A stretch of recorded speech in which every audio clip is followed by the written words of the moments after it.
Assalamualaikum warahmatullahi wabarakatuh. Alhamdulillahilladzi lam yazal aliyya wa lam yazal fi alahu saniya idamaltahu wajatahu maliya wa idahatahu wajatahu wafiya al-jannatu liman atwahu walau kana abdan habasya wa naru liman aswahu walau syarifan Quraisya. Asyhadu an la ilaha illallah wahdahu la syarikalah wa la syabihalah wa la niddalah wa asyhadu anna Muhammadan abduhu wa rasuluh la nabiyya wa la rasula ba'dah law ra'aynahu wajhan qamariya wa habiban ashariya amma ba'd. An Abi Hurairah radhiyallahu anhu qala Rasulullah sallallahu alaihi wasallam man nasiya wa huwa shaimun wa akala wa syariba falyutimma saumahu fa inna ma at'amahu Allah wa syaqahu. Rawahu Bukhari wa Muslim. Yang artinya dari sahabat Abu Hurairah radhiyallahu anhu, beliau berkata, Rasulullah sallallahu alaihi wasallam bersabda,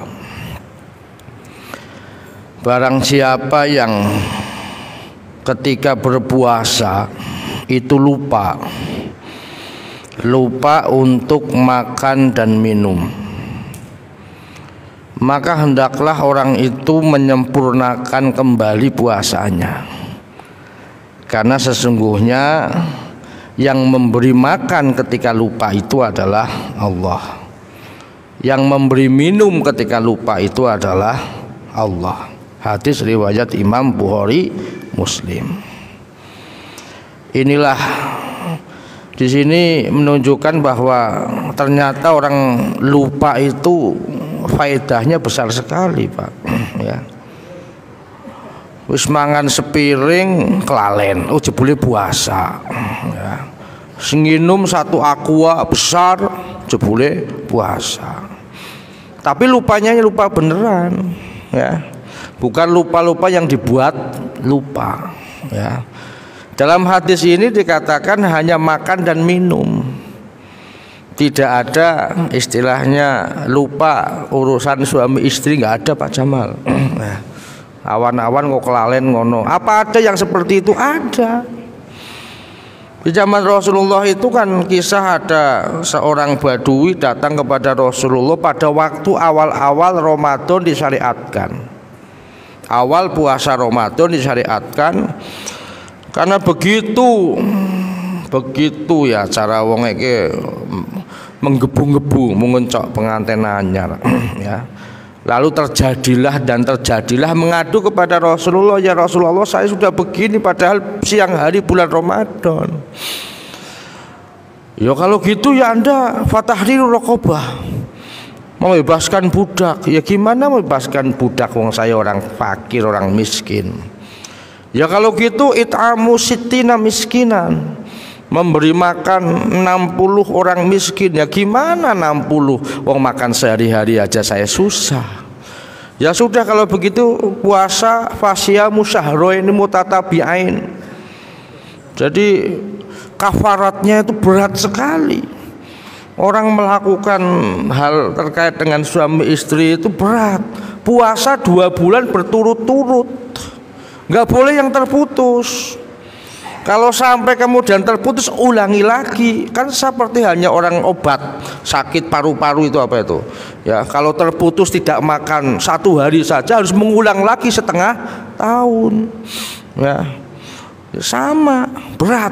Ya, sehingga bagi orang Arab, ya di awal firman Allah ya turun terkait dengan membolehkan pada waktu malam hari itu tidak boleh pada bulan Ramadan itu untuk melakukan aktivitas apapun terkait dengan hubungan suami istri. Ya, kalau makan minum ringan mereka itu. Tapi kalau urusan begitu berat, ya. Makanya pada suatu hari ada kasus, ya. Kasusnya tadi orang Badui tadi itu yang mengadukan kepada Rasulullah. Kemudian Rasulullah juga tersenyum, hatta yadhar, sampai terlihat gigi gerahamnya. Karena Rasulullah sampai tertawa, terkekeh-kekeh lah cara kita, terbahak-bahak gitu. Ya wis, ini ada santoh min tamrin, satu keranjang, satu plastik kurma, yaudah sana bagi buat tonggomu. Loh, di situ saya paling miskin. Nah, akhirnya apa? Dia dapat kurma, melanggar tapi dapat hadiah. Ya, tapi tidak berlaku buat Pak Jamal. Ya, Pak Abbas juga nggak berlaku, Pak Abbas. Ya, apalagi Pak Dayat nggak boleh. Ya, ya. Nah, kenapa? Kemudian kenapa firman Allah dalam surat Al-Baqarah ayat 187? Ini ayat yang rangkaian terakhir dalam hal terkait dengan puasa. Uhilla lakum lailatas syiyam ar-rafasu ila nisaikum. Hunna libasul lakum wa antum libasul lahunna. Ini asbabun nuzulnya itu juga awalnya ada pelanggaran. Ya. Yang pada waktu itu sahabat Umar bin Khattab radhiyallahu anhu, ya, ketika habis berbuka puasa biasanya mereka tidur.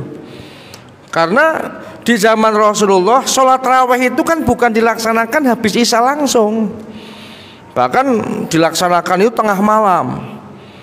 Jadi di sekitar ya jam 11-12 malam lah, karena mereka mau sampai iktikaf sampai subuh. Ya, kalau itu dilaksanakan di sini ya saya jaminan nggak sebanyak ini jamaah ya Pak Jamal. Ya, malam hari, ketika malam hari sahabat Umar mau sholat isya, ada keinginan dan kemudian mengatakan kepada Rasulullah besok paginya, ya Rasulullah saya sudah tadi malam begini dan begitu. Bahkan ada redaksi mengatakan hawal turohli al-lailah, tadi malam kendaraan saya itu menceng. Nah, lalu firman Allah turun, boleh pada malam bulan Ramadan jualah begitu sama istrimu. Ya, jadi ada kasus. Ya. Nah, kemudian anaknya sahabat Umar bin Khattab namanya Abdullah bin Umar. Ini juga lebih lucu lagi. Ya. Indama yuftiru begitu dengan istrinya. Ya. Berbukanya bukan minum dan makan dan minum, tapi begitu. Ya, ini diriwayatkan dalam sebuah hadis. Jadi ternyata dalam ayat Al-Qur'an itu banyak sekali pernak-perniknya. Ada kejadian lucu, kasus, ya, yang kemudian kasus itu menjadi salah satu sebab firman Allah turun kepada kita, yaitu kepada baginda Rasulullah yang kemudian disampaikan oleh Rasulullah kepada kita, termasuk urusan yang begitu. Ya, pokoknya yang begitu-begitu dengan wis ora usah sing begitu apa sih maksudnya paham dewek lah. Ya. Jadi inilah kenapa ya dalam Al-Quran ini surat Al-Baqarah ayat 183 itu kan urutannya terkait kewajiban berpuasa. Ayat 184 terkait siapa orang-orang yang tidak harus wajib untuk berpuasa. Termasuk di situ orang yang sepuh. Orang yang sepuh kalau puasa itu kemudian mengakibatkan dia itu sampai sakit dan tambah parah bahkan meninggal, maka boleh membayar fidyah. Fidyah itu ukurannya itu kalau menurut fikihnya Syekh Wahbah Zuhaili dalam kitab Fiqhul Islam wa Adillatuh itu makanan pokok yang jumlahnya sekitar 6,75 on. Berarti sekilo kurang. Ya kalau di sini beras ya beras. Atau yang kedua, makanan yang mengenyangkan. Kalau yang mengenyangkan itu kan nilainya kan bisa macam-macam. Bisa 30.000, iso 50.000. Nek sego megono siji cok ora mengenyangkan. Pemene tempe siji. Yang mengenyangkan itu ya misalkan sate 20, kemudian nasi, ya kan. Nah, yang mengenyangkan untuk berapa orang? Satu orang. Nah, berapa kali dia tidak puasa? Ya. Nah, ini biasanya bagi orang yang sepuh atau ibu yang sedang hamil atau ibu yang sedang menyusui. Nah, ada yang tanya, bagaimana kalau pekerja berat? Contoh, orang yang kerja kasar, misalkan di pasar, kerja bangunan, panas terik. Nah, kalau mereka nggak puasa, ya, lalu kemudian puasanya mau kapan? Memang pekerjaannya begitu, ya. Ya kalau bisa wa antasumu khairul lakum, hendaklah tetap berpuasa. Wong profesinya sudah seperti itu. Kecuali kalau kemudian saya yang biasa ngajar kemudian jadi profesi jadi tukang bangunan, jangankan ya. Jangankan untuk sampai jam 12 siang, sampai jam 8 pagi pun ya saya tidak kuat. Karena apa? Bukan pekerjaan saya. Makanya kenapa tetap harus diwajibkan, seperti hanya sopir, masinis, nahkoda, kemudian pilot, ya. Mereka itu memang kerjaannya sebagai musafir. Tapi itu kan sebagai suatu pekerjaan. Makanya mereka tidak dikategorikan sebagai musafir yang mempunyai rukhsah. Yang namanya musafir kan orang yang nggak pernah kemana-mana. Lalu kemudian beliau musafir pergi yang jauh baru dianggap sebagai musafir yang boleh melakukan rukhsah. Ini kalau kita lihat pada aturan fikih. Maka oleh karena itu marilah kita di bulan Ramadan ini ya selalu beristiqomah melakukan ibadah syam, ya, tidak dengan menggunakan alasan karena pekerjaan, ya, lalu kita tidak berpuasa, ya. Maka biar supaya kita lebih berkomitmen bahwa ibadah kita supaya diridhoi oleh Allah Subhanahu wa taala, dan tentunya bulan Ramadan ini merupakan bulan yang Allah berkahi. Amin ya rabbal alamin. Aku qouli hada astaghfirullah nasrum minallah wa batun qarib bil taufiq wal hidayah. Wassalamualaikum warahmatullahi wabarakatuh.